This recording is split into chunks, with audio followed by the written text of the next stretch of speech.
Amazon trader makes his way up the Moroni River, aided by friendly natives.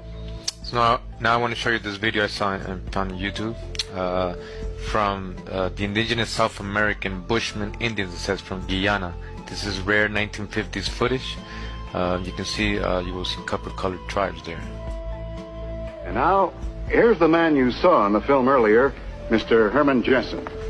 We're proud to have you with us, Mr. Jessen. Thank you, John.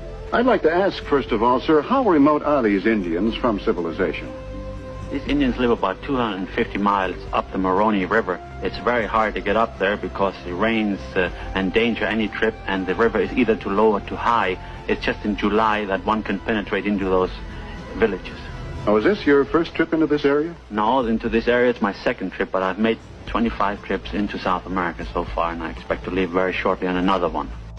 Well, we're all anxious to see what being an Amazon trader really means, so let's start now. Alright, so he basically starts talking, describing what he's doing in this footage. This is, I guess, some natives, some local Native Americans that joined him on this expedition to the interior of the Amazon. He says, he tells the person that's interviewing him that he travels for about 2 months and a total of 500 miles in. 500 miles in. And you can see all the footage he's getting. This is a native boy. There it says, one of the Bushman's son. This is one of the chiefs. He said he's being introduced. This is one of the chiefs that actually wore traded clothes with the white guy, and they you know, he dressed like the chief as well. These are you know, more natives in these towns he's encountering along the river, as you can see. You know, very much so you would think you were looking at you know, footage from Africa, but this is in French Guiana, in Guyana, right, in South America. And you know, if we look at the tobacco, the old tobacco images of the Indians, right, with their feathers, you know, copper-colored bodies, you know, it's the same as we see here, you know. So again, he traveled, you know, through all this river, 500 miles in, and you know, he encountered, I guess, a lot. It was like an adventure for him, right? Indiana Jones. But as you can see the footage, these are so-called Negroes, right? And you know, they can always tell us that these are Africans that mixed when they were escaped and maroons and stuff. But we've seen in video 1, video 2, we've seen the scientific anthropology to show that the oldest bones found here were of Negro descent. They had Negro features and resemble a lot of the Australian Aborigines and South Pacific Asians or Malays, right? And you can see them doing their dance here. They do the foot. Almost a lot of Native American tribes in the north, you know, dance with their feet as well. They stomp their feet.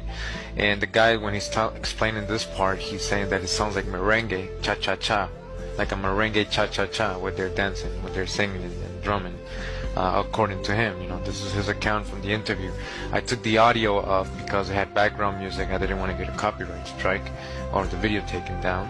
But you can find that YouTube down in the links, video originals. You can hear what he's saying.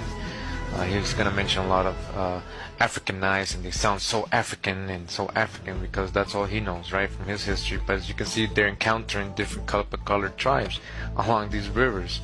So you can see this one has this tribe has longer hair. They let the hair grow, but they're copper-colored, almost the same as the other natives that are with him.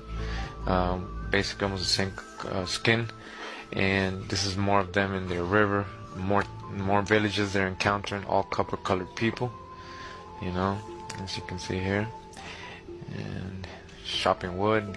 He's saying how strong they are, how well fit they are, how they're like very natural people. They're very healthy. They, you know, he says they don't steal. They're very good people. They treated him like royalty when he was in their towns. They're over here fishing in this river. He says you gotta be careful because there's piranhas. As you can see, they're fishing with their harpoons and everything. And so this is, I guess, when they're almost back after the journey. He says they're unloading all the stuff they got and traded with. I guess he's gonna bring it back to Europe, where he's from. So as you can see, copper-colored tribes in South America. You know, we gotta dodge the hijacks. You know, Aboriginals, the true Aboriginals were copper-colored in America. All right. So I'm gonna end